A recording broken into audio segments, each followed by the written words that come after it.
The Science of Magic with Gwilda Wiyaka is largely an opinion talk show. All opinions, comments, or statements of fact expressed by Gwilda Wiyaka's guests are strictly their own and are not to be construed as those of the Science of Magic or endorsed in any manner by Gwilda Wiyaka, Relmar McConnell Media Company, its affiliated networks, stations, or employees.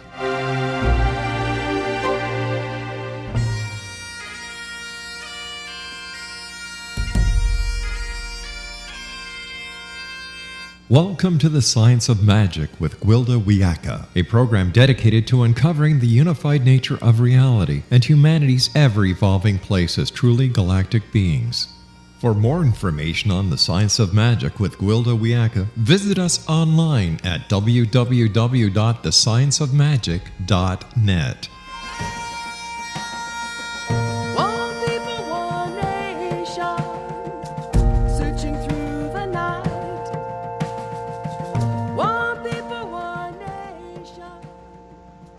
Welcome to the Science of Magic, a place where science and magic come together to transform fact into evolving truth. We're coming to you through the X-Zone Broadcast Network, www.xzbn.net, and can also be found on our website, www.thescienceofmagic.net. I'm your host, Gwilda Wiyaka. This hour we'll be exploring I'm More Than That. I woke up one morning with a horrible realization that no one knew me. Not my husband at the time, nor my children had any clue who I was beyond cook, housekeeper, mother, and wife.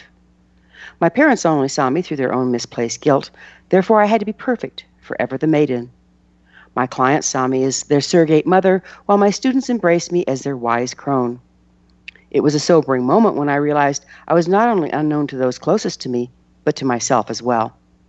Everyone I interacted with was presented with one of the three archetypes, none of which represented who I was. For a long time, I feared I was nothing outside of the roles I played, roles that limited my expression and stifled my soul. Boredom and dissatisfaction became epic until one day, my husband criticized one time too many for something he thought I was, but was not. His statement made it glaringly obvious he never saw me beyond the role his mother played and her mother before her. I was simply fertile ground for his familial projections. That was the day I stood up and roared. That's not who I am. It never has been. I'm more than that. The poor man thought I'd lost my mind. In a way, I had, as I never thought of myself in the same way again. I spent the next year searching for who I was, yet it was a futile search. I found myself forced into being what was needed rather than who I was, called upon to embrace many archetypes. As my husband became increasingly caught up in his own life to the exclusion of our family, I had to become both mother and father to our children. I trained them in keeping a home and cooking and managing finances. In addition, I taught them wilderness survival, backpacking, tracking, archery, and marksmanship. I even purchased a book to teach myself to fish so I could show them how. I became warrior, competing with them internationally as a second-degree black belt. After my divorce, I was nurturer, healer, protector, and provider. I became a craftsman, designing and overseeing the building of a home to finish raising my children. As they grew older and fought for their independence, I stepped out of mother-father and into wise woman in order to get out of their way and still be there for them as they needed. All of this and more I gladly did for my children, but it was not who I was. They're grown now and off to their own lives. That's as it should be. I'm alone. In that aloneness, I've discovered I'm nothing and no one. And that's as it should be as well. From this place of non-duality, I'm free to dance all the archetypes, yet not confined to any one of them. From this place of beingness, I have ultimate mobility to embrace what's expedient and most useful for the task at hand. Rather than being restricted to a role, my true essence is expressed through embodiment of the appropriate archetype for the situation.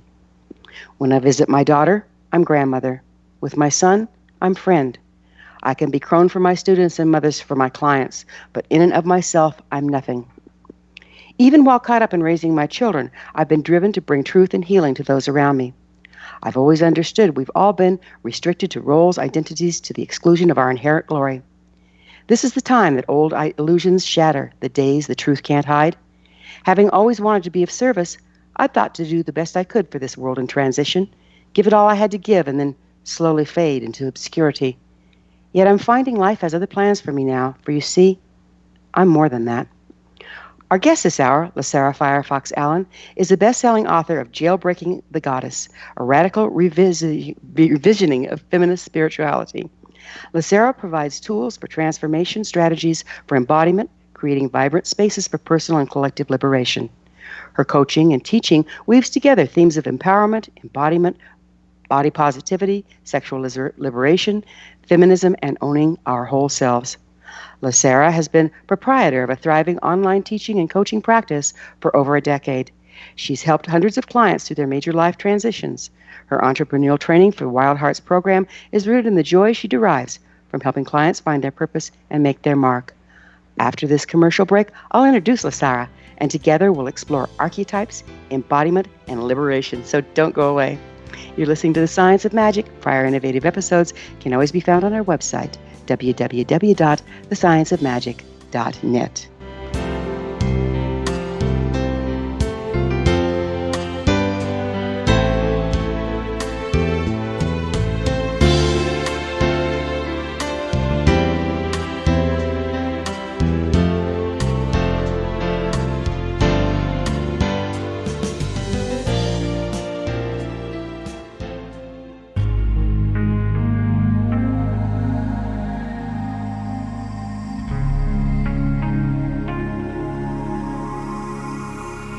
The scientist and the mystic have been on an age-old, relentless search with one thing in common. They seek truth. Their paths converge in the 40,000-year-old practice of shamanism, an ancient science delving to the quantum level of life, facilitating healing, manifestation, and evolution. I'm Gwilda Wiyaka, the founder and director of Path Home Shamanic Arts School, a unique Colorado State-certified occupational school, training shamanic practitioners and teachers. We also provide classes for empowering personal lives through shamanism. Our certification classes are in week-long segments enabling international participation, and online classes and long-distance shamanic healing sessions are available. Come discover the science of magic in the limitless world of shamanism. www.findyourpathhome.com.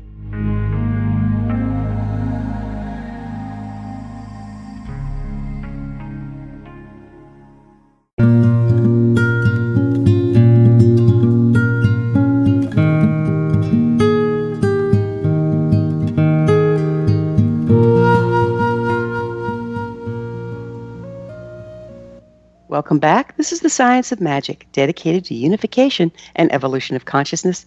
I'm your host, Gwilda Wiyaka. Our guest this hour is LASARA FIREFOX ALLEN, author of Jailbreaking the Goddess. LASARA derives tools for transformation, provides strategies for embodiment, and creates vibrant spaces for personal and collective liberation. Her website, www.lasarafirefox.com. Allen.com. That's www.LASARAFIREFOXALLEN.com. LASARA, thank you so much for joining us on The Science of Magic. It's a pleasure to be here. Thank you for having me.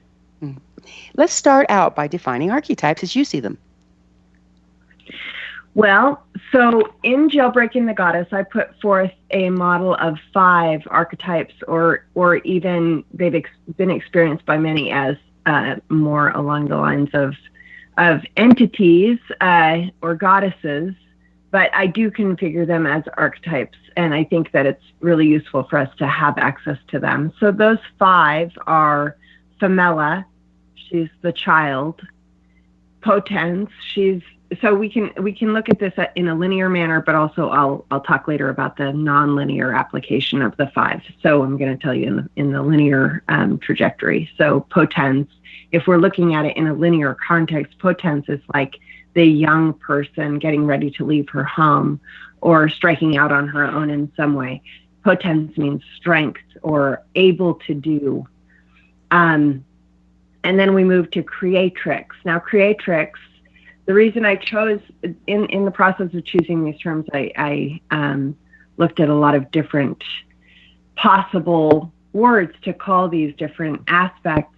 Creatrix I chose instead of Genetrix, for example, or Matrix, because Genetrix and Matrix both have overlays of actual biological reproduction. And Creatrix doesn't have that. Creatrix can apply to biological reproduction, but it is not essentially that. It can also mean author and builder and craftsperson and artist. singer, all of those things. So then we have creatrix, and then we have sapientia. Sapientia is basically the same word as sapiens, so it means knowledge. And she is like the, I think of her as like the wise woman, but also as like the judge and the general. And then we go from sapientia to antiqua, and antiqua just means old woman, very old woman, ancient woman. And she is the wisdom of a life lived. She's also the end of life and that experience of moving into the kind of moving back to that state of innocence that happens at the end. Okay, so it kind of goes full circle. Yes, it does. How fun is that? So what language base are you using for these names? So the 5 aspects are Latin. I used Latin because we and they're all they are all basically, most of us have heard variations of these words, right? Mm-hmm, but exactly. We don't use them in common, everyday language. We aren't necessarily using them as we are going through our lives talking about things. Okay, so that leaves them more open to the new interpretation that you're giving them, rather than carrying a lot of baggage because they're current language. Exactly. There are so many words that we use, and people like to reclaim words. And I think that there's a lot of power to be found in the reclaiming of certain terms. Absolutely. Like the word witch, for example. But I wanted us to not be fighting against our own conditioning as we're working with reformatting our magical systems. Got it. So what you did here, correct me if I'm wrong, what you did here was design names for these particular life passages rather than attach them to an existing god or goddesses. Exactly. And in Jailbreaking the Goddess, in each chapter of the 5, there are, I think, 13 chapters in the book, but the 5 chapters that are focused on these aspects, each, femella, potens, creatrix, sapientia, and antiqua. In each of those chapters, there is a list. There are some examples, living examples of people who I think of as kind of embodiments of these aspects. And then also, in addition to that, there are lists of goddesses from different cultures. That's nice. So you give a real wide range there for people to identify with. Exactly. And I talk a lot about the dangers of,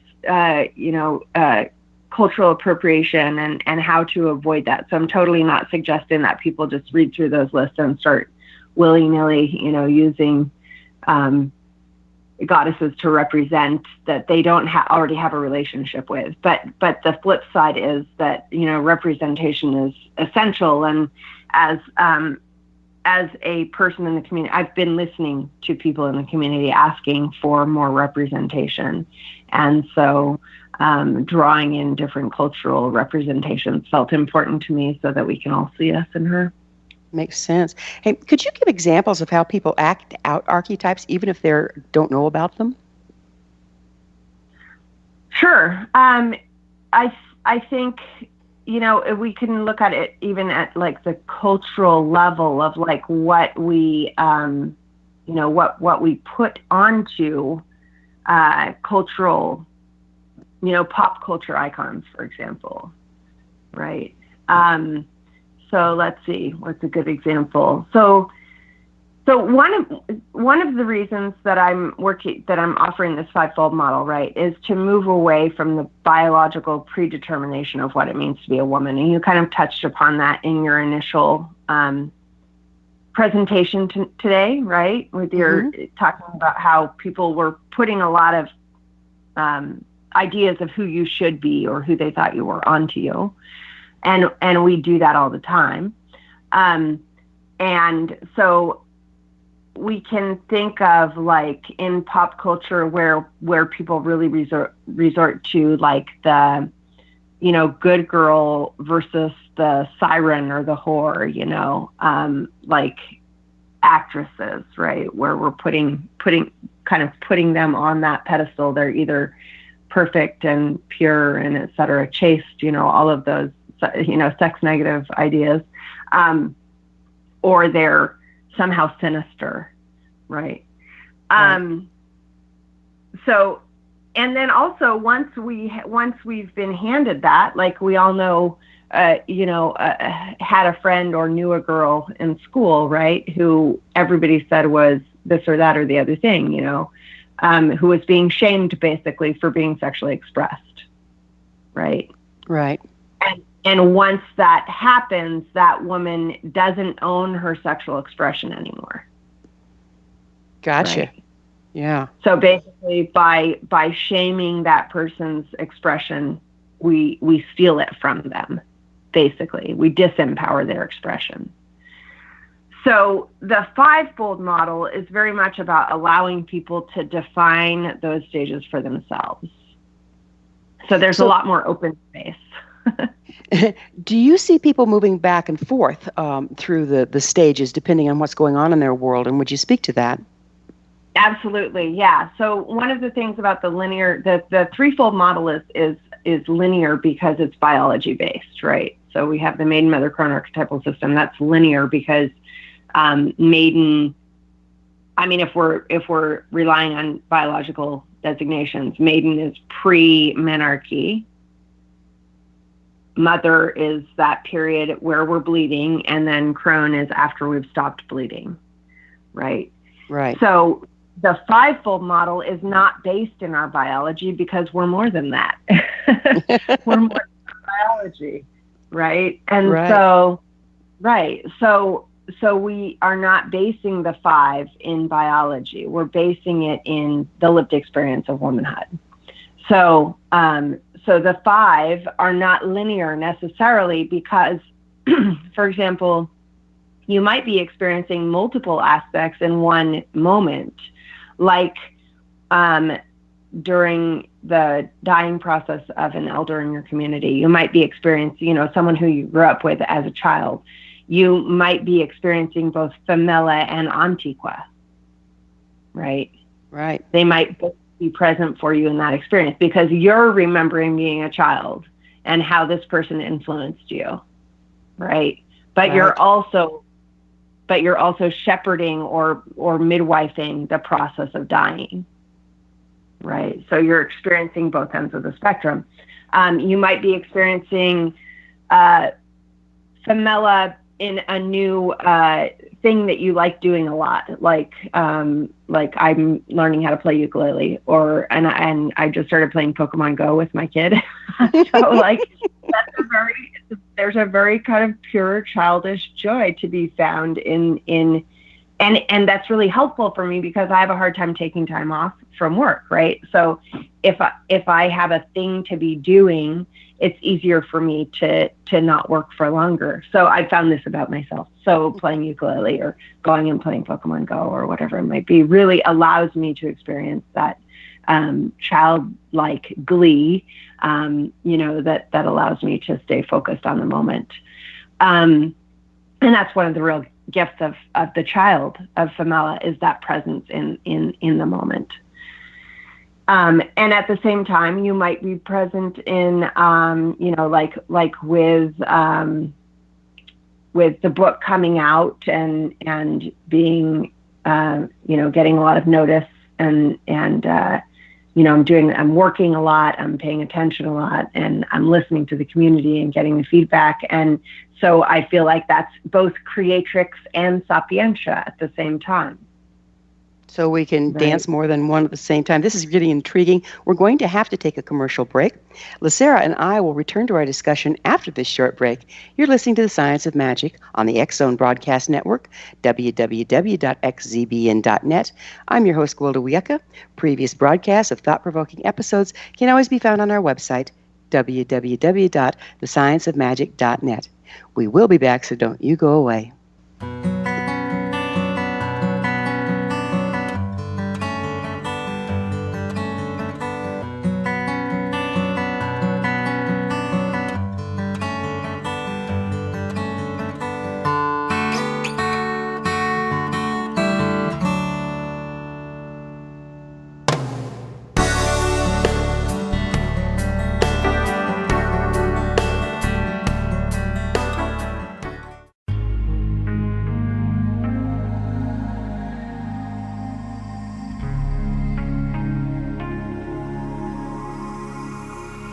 The scientist and the mystic have been on an age-old, relentless search with one thing in common. They seek truth. Their paths converge in the 40,000-year-old practice of shamanism, an ancient science delving to the quantum level of life, facilitating healing, manifestation, and evolution.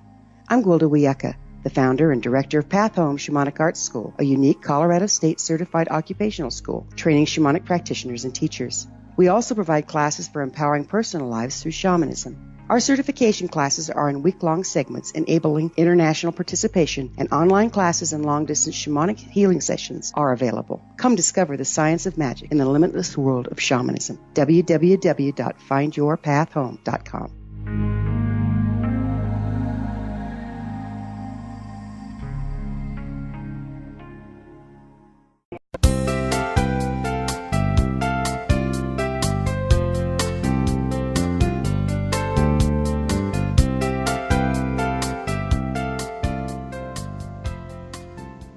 Welcome back. This is The Science of Magic, a place where magic and science come together to promote enlightenment.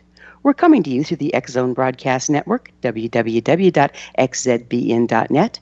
Visit us online at www.thescienceofmagic.net. I'm your host, Gwilda Wiyaka. Our guest this hour is LASARA FIREFOX ALLEN, author of Jailbreaking the Goddess. Her website, www.lasarafirefoxallen.com.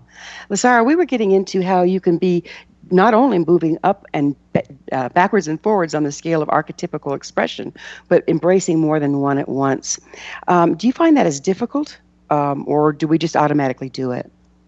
I think a lot of us automatically do it. I think so. There's a discipline in feminism. It's called difference feminism, and it's French. It's a French sort of movement, and it's not so active now. It was it's from a little bit ago, not long ago. But one of the terms that's used in difference feminism is about multivalence. So difference feminism is about it saying women are different from men. It's not saying why, right? I believe that women are different from men.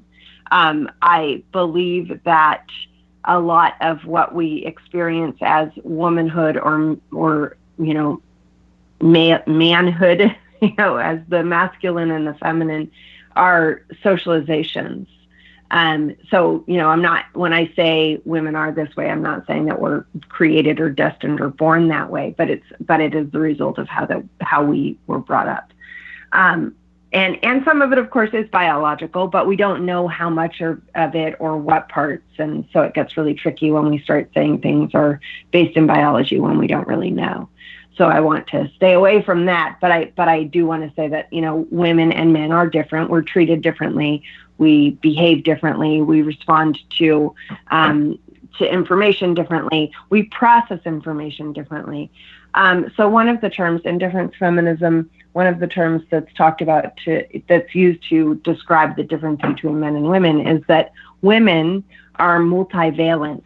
And multivalent means that we are operating on more than one, plane at a time. And so I think that, and that's used when you're having a conversation with a friend and your kid comes up and says, "Hey, Mom, I need this thing right now." And you go, "Okay," and you take care of it, and you're still having the conversation with your friend. Right. Right. Now I have to say that I think overall what you're saying is true, but boy, I have known some men that are amazingly multidimensional and gifted in that way as well. So what do you think makes the difference there? Well, I think that, and I think too that some of the younger folks have really different conditioning than, I'm 45. My kids are 16 and 19. I have a number of younger friends, and I think that the kids have really different conditioning than we do, and really are behaving differently because of that. I think that's why I'm saying, I don't think that it's biology. I think that it's socialization. Gotcha. And the cool thing about that is that when we realize that we're doing something out of conditioning, we can change it, right? Right. We can change biology too, but it takes a lot more effort. Some ways we really don't want to go there. Right. Or maybe we do. And, in the cases of like my younger kid is trans, and I have a number of trans friends, and their biology is, not in alignment with their neurology even. So when there is an actual situation where your biology is not meeting up with the rest of you, then really having the option to change your biology is like really amazing and so important, but I just I really like to, a lot of people like to say we were just built that way, or it's just the way things are. And I think that when we put to biology things that may not be biology, that we're kind of putting ourselves in a corner. Yeah, really. And in this day and age, I'm seeing a lot more transgender. I don't know if they're just being able to be more candid about it, or if there's something going on. Do you have any idea? I personally believe that it's just that there are more transgender people who are out. Got it. That makes sense. In my research, so I want to say something about gender too that I think is really important. The binary is not the most common format for gender in the world. I think in indigenous cultures, and I don't know for sure, I don't have the numbers, I don't have the stats, and I hope that someone will do a real study on this. I believe that it is far more common to have more genders than it is to have just two genders. Culturally. Okay, yeah, it's definitely strange. All the lines are blurring, and I think that if we pay attention to what's going on, we actually have more mobility than if we're stuck really into one place, in which case brings my next question. Do you see people get stuck in a particular archetype to their detriment? Would you speak to that? I think it's totally possible to get stuck to, yes, I think that we can get stuck in an archetype or a phase, right, of our development, and then not shift out of that. That's not necessarily problematic. One of the things that I really believe, and I created a quiz so people can go and do this if they go to my website, LASARAFIREFOXALLEN.com, and they click on the Jailbreaking the Goddess tab. There will be a drop-down menu, and there are a bunch of options on how to interact with different media and read reviews and whatnot. But also there's a quiz that I developed. I'm actually developing another quiz right now too. And the quiz is just for you to figure out in that moment, which is your dominant aspect, right? And it's fun, and you get to learn a little bit about all the different aspects. So I don't think it's necessarily problematic to have a dominant aspect. The thing that's important is that when we realize that we do have a dominant aspect, that we realize what the shortfalls of that aspect might be and how that might be affecting us. Got it. So other people often try to keep person trapped in an archetype beyond its shelf life. Could you speak to this and how to work with it when it happens? Absolutely. So, one of the things that any of us who have done any amount of personal work, on ourselves knows and will recognize is that when we start changing, it disrupts people's lives, right? Right. So if you have a habit that's not necessarily serving you, but it's really comfortable for your family or your friends, then if you start trying to get healthier and change that habit, then other people are going to have a hard time because it's going to affect your relationship with them, right? I've seen where people will go back to their family of origin for a holiday, and their spouses will be looking at them like they grew a second head because they're already dropping back into their role in the family. Is that where you're seeing it too? Right. Yeah, that definitely can happen. I mean, that's definitely one of the places that it can happen. There's another, the process of as you start examining yourself and start growing more, and you decide, let's use a really basic example. You're like, okay, I don't walk enough, right? Mm-hmm. So I'm going to start walking every day instead of when I get home from work or from school or whatever, instead of sitting down and watching TV, I'm going to go for a walk, right? That's great. And so you start doing it, and then your best friend is like, but what about the fact that we always like to, be on Skype when you get home from work, and now I don't have you during that time of the day, right? Because you're out walking, and you might be like, okay, well, why don't you come and you can walk with me? And they might be like, that's not what I'm doing right now. And so they want you to stay the same, right? Not out of some evil desire, just out of a desire not to have to examine their own motivations or their own patterns or their own habits, right? Exactly. So go ahead. Yeah. So the systems, right? We live in systems. We operate within systems. I'm an element in a system, right? Systems within systems. There are systems inside of me. And we're going to have to take a break, and I would like to pick up on the other side talking about systems. So LASARA and I will be back on the flip side of this commercial break. You're listening to The Science of Magic on the X-Zone Broadcast Network, www.xzbn.net, the place where altruistic professionals of science and the esoteric create common ground for the betterment of our world. You can always listen to previous transformative broadcasts on our website, www.thescienceofmagic.net.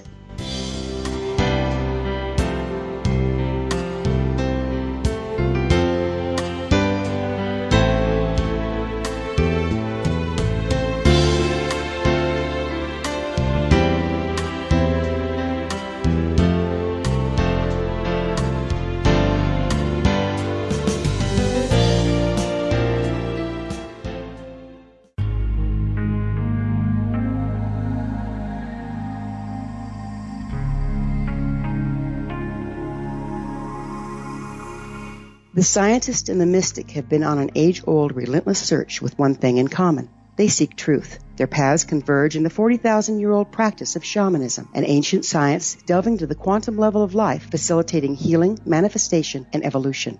I'm Gwilda Wiyaka, the founder and director of Path Home Shamanic Arts School, a unique Colorado State certified occupational school training shamanic practitioners and teachers. We also provide classes for empowering personal lives through shamanism. Our certification classes are in week-long segments enabling international participation, and online classes and long-distance shamanic healing sessions are available. Come discover the science of magic in the limitless world of shamanism. www.findyourpathhome.com.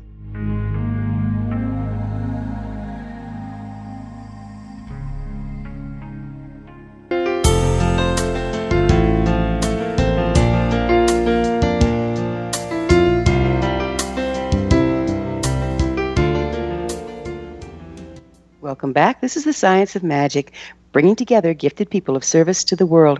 We're coming to you through the X-Zone Broadcast Network, www.xzbn.net. Our website is www.thescienceofmagic.net. I'm your host, Gwilda Wiyaka. Our guest this hour is LASARA FIREFOX ALLEN, author of Jailbreaking the Goddess.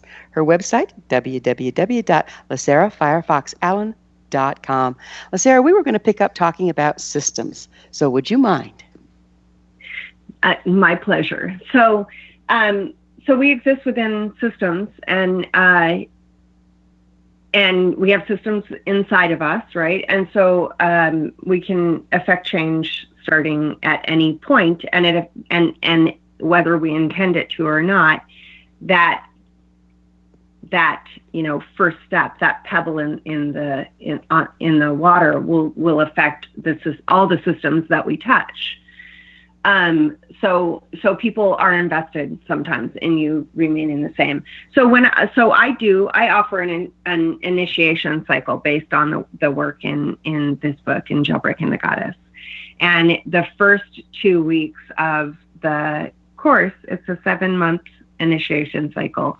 And the first 2 weeks is basically preparing people for the process of creating change in their lives.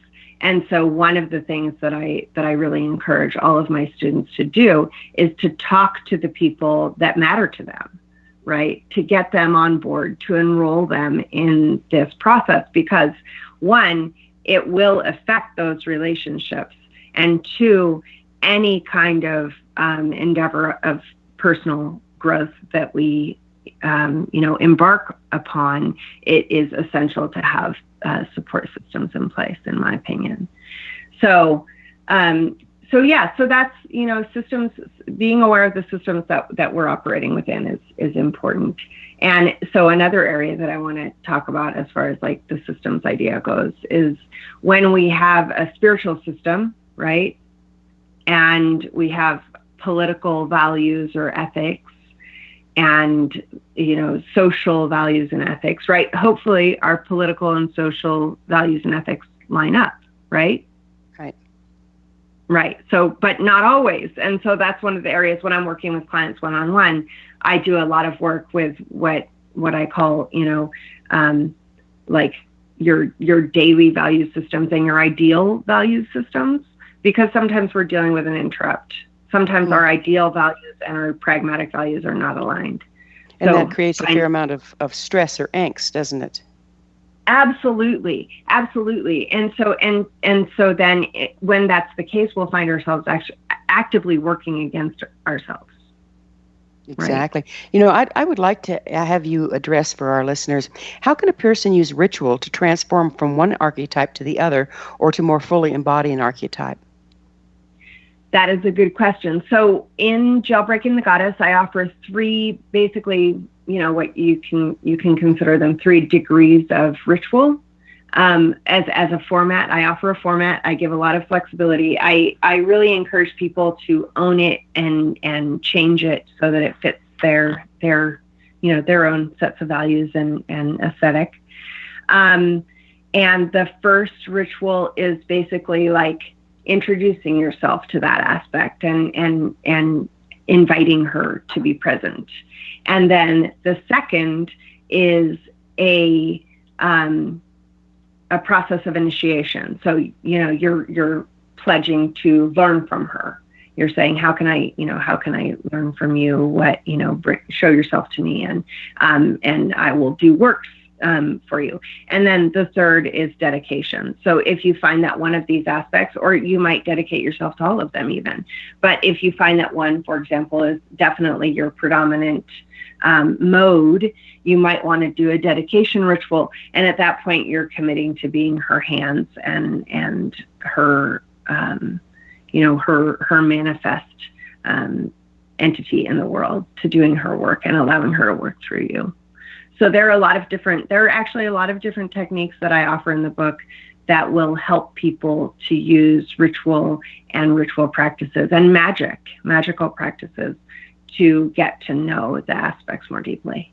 Very nice. So you speak of embodiment. Would you describe embodiment and explain what the benefits are?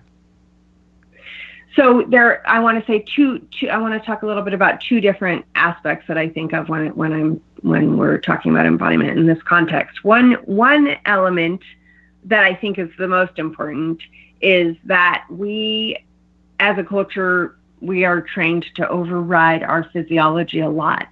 And so I work a lot with my clients and students on rebuilding that deep knowing that lives in our body, right? Mm-hmm. So being able to bring ourselves present in the consciousness that is in our body, right? So we say things like, my gut thinks this, but my mind thinks that, and so a lot of what I'm doing with my students and clients, my coaching clients, is to help them to, again, find that alignment, really, because when we're in alignment, we are no longer fighting against ourselves. Got it. So sorry. Yeah, go ahead. As our worldview becomes more expansive, do you think our archetypes need to expand also? I do. I believe, and the 5 that I'm offering here is a step in that direction. I think that one of the things that I think is important to remember about magic, for example, is that, and this is going to sound blasphemous to some, but at some point, someone made up the thing that you believe is written in stone. Interesting. Right? Mm-hmm. It might have been a god. It might have been a teacher. It might have been an author. It might have been your great aunt. It might have been, Moses,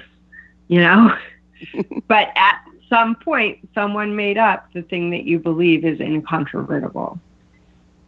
That's a reframer for you, isn't it? Yeah. Yeah, and I think it's so essential. The reason that it's so essential that we remember that is that it empowers us. In chapter 1 of Jailbreaking the Goddess, I say, I freely admit that I'm making this all up as I go along, and I invite you to do the same. Exactly. Oh, interesting. Exactly. So I have about a little over a minute. Do you mind telling us where people can find your books? They can find my books everywhere. They're on Amazon, but they're also, I really request that if you can afford the extra couple of bucks, buy from your local indie. And if they aren't carrying the book yet, have them order it. It's widely distributed. They should be able to get it, no problem. And you can support your local independent bookstore or magic shop while you're also buying a book that will potentially change your life. So that's one way to do it. Also, please visit my website, LASARAFIREFOXALLEN.com. Get on my mailing list. I will have an initiation cycle coming up starting at Samhain in early November. And I have other stuff going on all the time. I'm adding more online offerings this week. And so get on my mailing list. Follow me at Facebook. I'm very active over there. So, and I love interaction, like post on my wall, drop me a note about the book. And if you have any questions, just get in touch with me. All right. Well, it's gone very quickly. Thank you for being a part of this show. This has been This has been The Science of Magic. Remember, you can always listen to past thought-provoking episodes on our website, www.thescienceofmagic.net. Until next time, dear ones, may you be blessed with knowledge and comforted with love as you express all that you are.